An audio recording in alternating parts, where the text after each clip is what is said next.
안녕하세요. 이태수 교육의 김병진이라고 합니다. 이번 기획은 2017학년도 전형계획안이 이제 각 대학들에서 이미 이제 발표를 했기 때문에 그 전형계획안들이 다 나온 시점을 기점으로 해서 좀 이렇게 폭을 넓혀서 이게 주요 대학이라고 부를 수 있는 대학들의 전형계획안, 2017학년도 전형계획안을 살펴보는 그런 기획입니다. 이거는 이제 그 2017학년도 전형계획안이기 때문에 2015년 11월 이전까지 이제 각 대학이 발표하도록 돼 있는 거죠. 그래서 지금 발표가 돼 있기 때문에 그 내용을 중심으로 하긴 하는데 내년 4월, 그러니까 2016년 4월에 각 대학이 수시 모집 요강을 발표할 예정입니다. 따라서 그 수시 모집 요강을 바탕으로, 그러니까 전형계획안을 바탕으로 수시 모집 요강을 짜고 그 수시 모집 요강으로 최종 지원을 하는 거기 때문에, 모집을 하는 거기 때문에 그 동영상 보시고 전체적인 틀을 짜시기는 하지만 실제로 지원을 하실 때는 반드시 수시 모집 요강을 확인하신 다음에 지원을 하셔야 된다는 것을 미리 참고로 말씀을 드리고, 이번에는 지금 시간에는 이제 고려대학교의 2017학년도 전형계획안에 대해서 전체적으로 살펴보도록 하겠습니다. 이거 기획하는 과정에서 그 고려대학교 2018학년도에 세부 전형계획안은 아니고요, 전체적인 큰 틀이 발표가 돼서 굉장히 큰 반향을 불러일으켰죠. 그래서 고려대는 어떤 의미에서 보면 2017학년도보다는 2018학년도가 훨씬 더 관심을 많이 가지게 되는 시기가 아닌가, 뭐 이런 생각이 들긴 하는데, 막상 뭐 지금 고등학교 3학년 올라가는 학생들 입장에서는 2017학년도를 입시를 치르는 거기 때문에 2017학년도를 어떤 식으로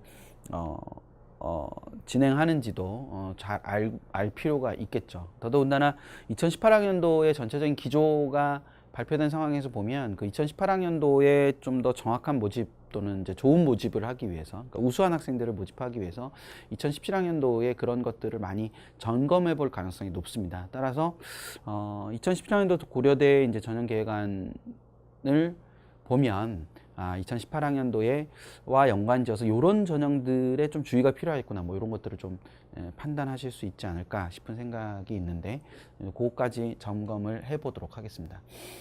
우선 일반 전형이라고 해서 논술, 괄호열고 논술이라고 돼 있죠. 그래서 일반 뭐 연세대도 마찬가지지만 고려대도 일반 전형, 수시 일반 전형은 논술 전형입니다. 서울대 수시 일반 전형이 이제 종합 전형인 것과 아주 큰 대비를 이루는 거라고 볼 수 있죠. 인원도 거의 1000명대 가까이 뽑습니다. 물론 이제 지속적으로 인원을 줄여와서 예년에 비해서는 적은 인원이 맞지만 전체 모집 인원이 한 3000명 정도, 3000명 조금 넘는 인원이라는 점을 감안했을 때 논술로 뽑는 인원이 고려대 같은 경우 아주 적다고 말할 수는 없습니다. 물론 이제 연세대도 이제 뭐 800명, 900명 요 정도 선이기 때문에 고려대 인원은 꽤 많은 인원이라고 볼 수 있고요. 뭐 수능 최저학력 기준을 가지고 있습니다. 뭐 수능 최저학력 기준은 큰 폭에서의 변화는 당연히 없죠. 당연히 없는 상황이고요. 2017학년도에 한국사 필수가 되기 때문에 한국사 기준이 추가된 정도라고 해석하시면 됩니다. 뭐 자료에서 보시는 것처럼 인문계열 같은 경우는 이제 한국사가 3등급, 그 다음에 자연계열 같은 경우 한국사 4등급이 됩니다. 그래서 참고로 말씀을 드리면 지금 이제 상황에 올라가는 학생들 같은 경우는 이제 그걸 모르실 수 있기 때문에 말씀을 드리면, 고려대 같은 경우 인문계의 수능 최저학력 기준이 2개입니다. 물론 이제 자연계도 의대가 따로 있지만 그 의과대나 의대를 가지고 있는 대학들은 다 수능 최저학력 기준을 의대를 따로 분류를 하기 때문에 이게 특이한 면이라고 보기는 어렵죠. 반면에 인문계열을 통으로 이렇게 보지 않고 경영, 정경, 자전, 이렇게 정경학부와 자유전공 그리고 경영학부 요 세 개의 모집 단위는 국수 영탐의 세계 등급 합 5라는 최저학력 기준을 갖고, 그를 제외한 나머지 인문계열 모집 단위는 세계 2등급이라는 기준을 가지고 있어요. 그러니까 수능 최저학력 기준이 다르죠. 그러니까 경영, 정경, 자전은 그냥 일반 인문계보다 더 높은 수능 최저학력 기준을 가지고 있다라고 해석할 수 있어요. 되시죠. 그래서 그 수능 최저학력 기준이 상대적으로 높다라는 것은 그만큼 우수한 학생들이 와서 경쟁을 한다라고 해석하실 수도 있고, 그 최저학력 기준 자체를 맞춘 학생들만 경쟁을 하는 거기 때문에 역으로 얘기하면 실질 경쟁률 자체가 더 떨어진다라고 해석할 수도 있습니다. 그래서 그건 이제 기술적인 측면이니까 나중에 수시 모집을 수시 지원을 하실 때 자신의 수능 경쟁력과 경쟁자들의 수능 경쟁력을 염두에 두고 어떤 조합을 하는 게 더 나을까를 나중에 생각해 보시면 될 것 같고요. 실제로 뭐 2016학년도 크게 다른 점은 없으니까 그 부분 생각하시고, 고려대는 전통적으로 천점 만점에 전형을 하는 대학이 있죠. 그래서 실제 여기 보시면 이 학생부 교과가 30%라는 얘기는 그게 300점 만점이라는 것을 의미하는 겁니다. 그래서 학생부와 관련한 교과와 비교과가 400점, 논술이 600점의 반영 비율을 갖는 거다라고 해석하시면 되고, 이 300점이라고 나와 있긴 하지만 실제로 편차가 300점이 다 나는 게 아니라 고려대는 이제 전통적으로 1등급과 9등급 사이가 27점의 차이가 납니다. 큰 변화가 없을 가능성이 높기 때문에 27점 정도의 차이가 나고, 5등급까지는 큰 폭의 차이가 없이 뭐 해마다 지금 보면 뭐 0.2점 정도씩, 1000점 만점 기준으로 했을 때 0.2점 정도씩 차이가 나기 때문에 실제로 저 반영 비율이 굉장히 높다라고 말하기는 좀 어렵고요. 연세대와의 저 내신 계산 방식에서 약간의 차이는, 연세대는 9등급도 통상적으로 이제 일정한 점수를 줘요. 근데 고려대 같은 경우는 9등급은 뭐 예를 들어서 27점이 1등급이 27점이다. 그럼 9등급은 0점을 주거든요. 근데 연세대 같은 경우는 뭐 1등급이 30점이다. 그래도 뭐 9등급에서 뭐 15점이나 18점이나 이런 식으로 주기 때문에 그 차이로 봤을 때 6등급 이하의 그러니까 뭐 특목고나 자사고 학생들 같은 경우는 고려대가 조금 더 불리한 상황이다. 뭐 이렇게 해석을 하실 수도 있습니다. 그건 이제 참고로 보시면 될 것 같고요. 그 다음 학교장 추천 전형과 융합형 인재 전형이 있습니다. 이게 2018학년도, 2017학년도가 아니라 2018학년도 변화의 핵심에 있는 게 바로 요 학교장 추천 전형이죠. 그래서 발표된 원안에 따르면 학교장 추천 전형이 전체 모집 정원의 50% 정도, 그러니까 앞서 보셨던 논술 전형을 폐지하고 학생부 학교장 추천 전형을 50% 정도로 늘릴 예정이다. 뭐 이렇게 발표가 됐어요. 학교장 추천 전형은 잘 아시겠지만 서울대 지역균형 선발 전형과 유사한 모델을 가지고 있다라고 해석을 하시면 됩니다. 서울대 지역균형 선발 전형도 뭐 아시는지 모르겠지만 그 교과 전형이 아니라 종합 전형이거든요. 그래서 여기 있는 학교장 추천 전형도 학교에서 추천을 하는 전형이죠. 그래서 요 전형과 융합형 인재 전형이 모두 종합 전형이기 때문에 두 개의 종합 전형을 가지고 있기 때문에 이 학교는 두 전형 사이에 이제 중복 지원이 안 되는 상황입니다. 그러니까 논술 전형을 쓰고 학교장 추천 전형을 쓰거나 논술 전형을 쓰고 융합형 인재 전형을 쓸 수는 있지만 학교장 추천 전형과 종합형 인재 전형을 동시에 쓸 수는 없다라는 거를 주의 깊게 보시면 될 것 같고, 그래서 지금 실제로 학교장 추천 전형의 인원의 큰 변화는 없어요. 5명 는 거기 때문에 2017학년도는. 대신 융합형 인재 전형이 좀 많이 늘었죠. 140명 정도 늘어서 505명으로 늘었는데, 요게 이제 학교장 추천 전형이 굉장히 큰 폭으로 늘어나는 게 2018학년이다. 그렇다면 이 학교장 추천 전형에서 올해 2017학년도 모집에서 학교장 추천 전형을 좀 더 면밀하게 검토를 하면서 뽑을 가능성이 높다, 대학 측에서. 왜냐하면 2018학년도에 저희 인원을 많이 뽑아야 되기 때문에 여기서 합격자를 선정하는 과정에서 조금 더 고도화된 어떤 방식을 사용할 가능성이 높다라는 점을 아울러 생각하실 필요가 있고요.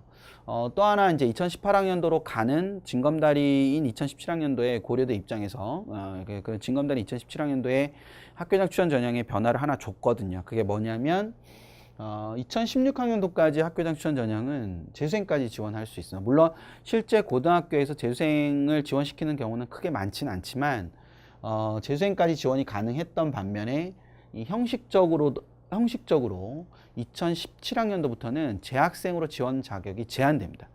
그걸 2018학년도 이제 계획안을 내면서 더 강조를 했었거든요. 그러니까 그런 측면에서 봤을 때 2017학년도부터 재학생만 지원할 수 있는, 즉 현 고3들만 지원할 수 있는 이런 어떤 자격 조건의 제한이 지원 자격의 제한이 실제 합격생의 분포에서 약간의 변화를 가져올 수 있다라는 생각을 하실 필요가 있고요. 두 전형 모두 수능 최저학력 기준을 갖고 있어요. 근데 수능 최저학력 기준을 가지고 있는데 뭐 크게 다르다고 보기는 어려워요. 수능 최저학력 기준이. 대신 이거는 학교장 추천 전형이니까 학교에서 어떤 그 학교 활동에 우수하거나 또는 뛰어난 능력을 가지고 있는 친구들이 지원하는 전형이라고 한다면, 여기 있는 융합형 인재 전형은 그 전형 제목에서 볼 수 있는 것처럼 어떤 특정 분야에 뛰어난 능력을 갖고 있기도 해야 되지만, 그것이 다른 분야와 이렇게 융합적으로, 그러니까 넘나들 수 있는 거죠. 경계가 명확하게 딱 나뉘어져 있지 않고 넘나들 수 있는, 그래서 두 개의 분야 이상에서 어떤 능력을 보이는 학생들을 대상으로 뽑는 전형이다라고 해석하시면 될 것 같습니다. 상대적으로 지금 이제 여기는 교과의 어떤 반영 비율이 있으니까요. 근데 여기는 서류 100%니까 학교장 추천 전형은 융합형 인재 전형에 비해서는 상대적으로 좀 교과 성적이 우수한 학생들이 지원을 하고, 교과 성적은 떨어지지만 학교 활동이 우수한 학생들은 융합형 인재 전형을 지원한다 라고 해석을 하시면 되지 않을까 싶습니다. 이 두 전형 다 종합 전형이고 2018학년도에 가면서 고려대는 서울대와 비슷한 모형으로 학생부 종합 전형의 비중을 늘리는 그런 지금 선택을 하였거든요. 그런 측면에서 봤을 때 2017학년도에 이 두 전형은 조금 더 2016학년도까지에 비해서는 훨씬 더 면밀한 어떤 사정이 실시될 가능성이 높다. 그런 부분에 주의를 기울이면서 지원을 고려하실 필요가 있다라는 거, 그걸 생각하시면 될 것 같고, 국제인재와 과학인재가 존재합니다. 국제인재와 과학인재가 존재하는데, 국제인재는 보통 통상적으로 외고 학생들이 많이 지원하는 전형이죠. 그러니까 연세대의 국제계열, 그러니까 뭐 언더우드 학부나 이런 쪽에 하고 약간 다른 점은 이제 지원층이 굉장히 이렇게 제한적이다. 그러니까 똑같이 특기자인데 연세대의 특기자는 조금 종류가 더 다양해요. 물론 이제 2017학년도에 창인제가 사라지면서 조금 그 경우의 수가 줄긴 했지만, 실제로 고대 특기자는 국제인재와 과학인재 둘로 이렇게 딱 대변이 된다면, 연세대는 인문학인재, 그다음에 사회과학인재, 그다음에 과학인재 이렇게 세분화되는 게 더 존재하기 때문에, 그런 측면에서 봤을 때 고대는 이렇게 딱 특징적으로 이렇게 주어지는 요소들이 존재한다라는 거를 전체적으로 생각을 해두시면 되지 않을까 싶은 생각이 있고요. 크게 변화는 없습니다. 인원의 변화는 크게 없고, 뽑는 방식이라든지 이런 것도 변화는 크게 없기 때문에 이제 국제인재랑 과학인재를 뽑는다라는 것 정도만 알고 계시면 될 것 같습니다. 기획윤등 전형이 이렇게 쭉 있고요. 그리고 이제 정시로 넘어가면 인원이 약간 줄었어요, 그렇죠? 근데 인원이 약간 줄었는데 900명대는 그대로 이제 유지를 하고 있는 상황이죠. 900명대는 유지를 하고 있는 상황이고, 큰 변화는 사실은 없어요. 큰 변화는 없고, 그냥 단지 한국사가 들어가는 변화만 존재하는 거죠. 한국사가 들어가는 변화가 존재하는 건데, 고려대에서 이제 정시와 관련해서 말씀을 하나 드리면, 연세대 마찬가지로 이제 뭐 이 반영 비율은 큰 차이가 없어요. 반영 비율은 큰 차이가 없는데, 여기 지금 간호대학 컴퓨터를 보면 자연 50%, 인문 50%, 자연 50%, 인문 50% 이렇게 돼 있죠. 그러니까 이 간호대학 컴퓨터는 컴퓨터과학부는 그러니까 인문계 수험생을 받는다라고 해석하시면 돼요. 그러니까 이게 자연 모집단인데, 자연계 모집단인데 인문계 수험생을 받는 거다라고 해석하시면 되고요. 여기서 인문계 수험생이라는 것은 뭐 사회탐구나 과학탐구를 다 할 수도 있고, 그다음에 수학을 가와 나를 다 할 수 있는 거죠. 근데 요게 지금 2016학년 같은 경우는 국어 A와 국어 B가 인문계와 자연계열이 이렇게 나뉘어지기 때문에 이런 건데, 2017학년도는 이제 통합이 되니까 국어 A, B가 요게 그대로 들어가는 거라고 보시면 돼요. 그걸 하나를 보는 거라고 해석하시면 되고, 그러니까 자연계열 수험생, 통상적으로 자연계열 수험생이 국어와 수학, 가와 과학 탐구를 한다고 가정을 했을 때, 이 친구들은 간호대와 컴퓨터를 자연 계열로도 지원할 수 있고 인문 계열로도 지원할 수 있다는 거예요. 대신 자연 계열로 지원했을 때의 반영 비율과 4개 영역의 반영 비율과 인문 계열로 지원했을 때의 4개 영역의 반영 비율이 다르다는 거죠. 그래서 그 차이 하나. 그다음 또 하나는 자연계 모집 단위는 50% 이상, 얘네의 간호대의 정원의 50% 이상을 자연계에서 뽑고 50% 미만을 인문계에서 뽑기 때문에, 그러면 예를 들어서 간호대가 20명이 정원이다. 그러면 10명 이상이니까 11명을 자연계에서 뽑고 9명을 인문계에서 뽑는 거죠. 그래야 50% 미만이 되는 거니까. 그럼 당연히 자연계 모집 단위가 인원이 더 많아지겠죠. 그러니까 그런 측면에서 유불리가 발생할 수 있으니까 자기의 수능 점수를 면밀하게 따져서 이렇게 지원을 할 필요가 있다. 특히 이제 간호대나 컴퓨터과학과는 그렇다라는 거를 생각을 하실 필요가 있겠죠. 그래서 전체적으로는 요런 특징들이 존재한다는 생각을 하시고, 인문계는 28.6, 28.6, 28.6, 14.2니까 2대 2대 2대 1이라고 보통 표현을 합니다. 많이. 예, 그러니까 인문계는 그렇게 표현이 되고, 그건 연세대랑 똑같은 방식이고요. 자연계는 뭐 23, 23의 반영 비율을 갖고 있으니까 그런 반영 비율에 의해서 지원을 하게 된다라는 것들을 생각을 해 두시면 될 것 같습니다. 전반적으로는 그런 형태로 진행된다라는 걸 생각해 두시면 되겠습니다.